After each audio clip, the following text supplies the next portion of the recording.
ubushize twigeze kubabwira ku dusimba duto dusigaye dukoreshwa nk'uturobo mu butasi cyangwa se mu bushakashatsi butandukanye. Twabonye ko kandi utu dukoko dutoya dukoreshwa muri ubwo butasi bita robotic insect dukoresha uburyo bwa RFID. Ese uburyo bwa RFID ni iki? Ese uburyo bwa RFID bukora bute? RFID ni inyito iri mu mpine y'icyongereza mu magambo arambuye isobanura Radio Frequency Identification. Ni ukuvuga ucishirije mu kinyarwanda ni ikoranabuhanga rikoreshwa mu kugaragaza, kwerekana, kubika se cyangwa kohereza no kwakira amakuru y'ibintu hifashishijwe imbaraga rukuruzi zaturutse ku bwisubire bwo hejuru, aha ndavuga frequency cyangwa frequency, bwoherejwe n'insakaza. Birumvikana ko ari uburyo bw'itumanaho riba ridakoreshejwe imigozi, ibyo bita wireless communication.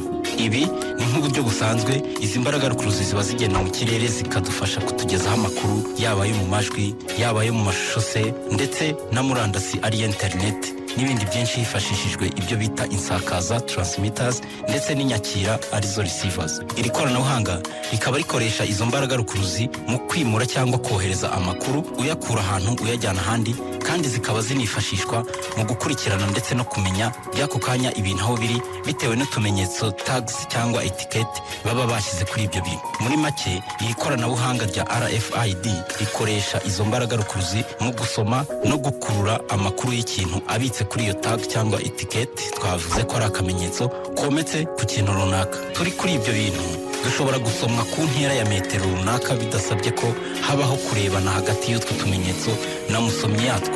Musomyi ni icyo twita reader, ishobora kuba igikoresho cyangwa kamashini ufata mu ntoki kagenewe kuzisoma.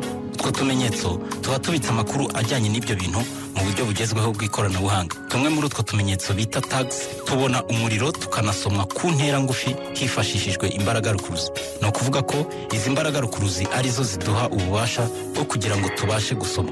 Mu yandi magambo, dukura imbaraga z'umuriro kuri rukuruzi irimo kuzisaba amakuru. Utu ni two bita mu ndimi z'amahanga passive tags. Hanyuma utundi natwo duhabwa umuriro n'isoko iturutse kuri bateri tuba twifitiyemo imbere. Gusa ntago ari buri gihe. Utu two batwita battery powered tags.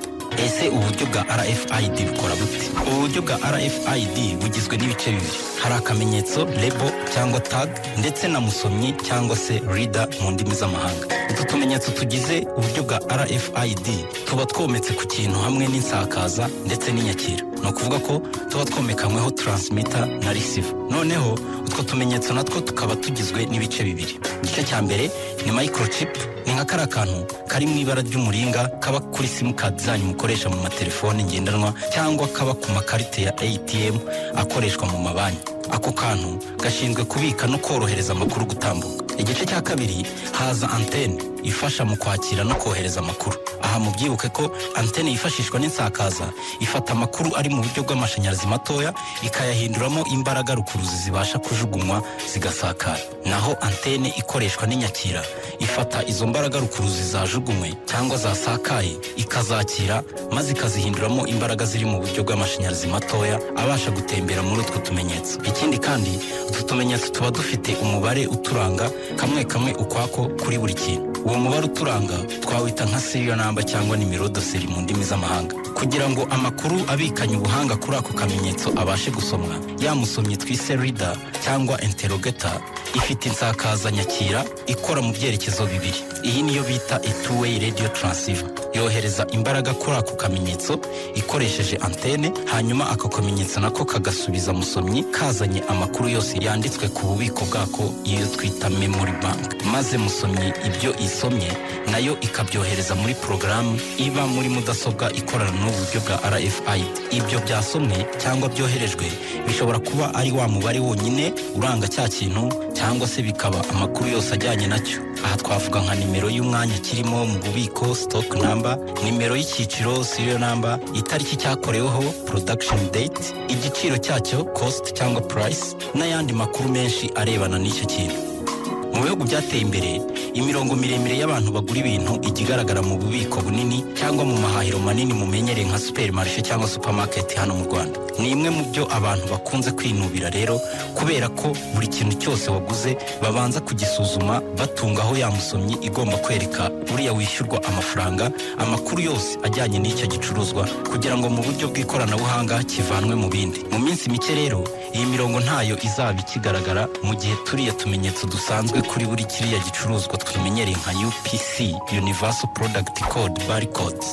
Murajya mubibona ku bicuruzwa byinshi ugura mu supermarket, haba hariho akantu gafite uturongo twinshi n'imibare munsi. Iyo batunzeho iriya musomyi rero amenya igiciro icyo kintu gifite cyangwa se uko cyitwa ndetse n'amafaranga nyine ugomba kukishyura. Tuzaba rero twasimbuwe n'utu tumenyetso dukoranye ubundi buhanga aritwo bita RFID, Radio Frequency Identification Tags. Utu tumenyetso two mu buryo bwa RFID dufite ubwenge kubera ko dushobora kuganira mu buryo bw'ihuzanzira ryagutse na za musomyi ku buryo buri gicuruzwa ugenda ufata mu ihahiro rusange ugenda ushyira mu kagare ugapangamo ibyo uhaha gihita kibarurwa ku kanya. Tekereza ko uzajya ujya mu iduka cyangwa ihahiro rinini ugafata akagare gasanzwe gashyirwamo ibyo ugenda utoranya ushaka maze ugahita wisohokera ukitahira. Nta kuzongera gutegereza ko hari umuntu uzagenda akoza ka kuma gasoma kuri buri kintu washyize muri ako kagare mu byo wahisemo kugura.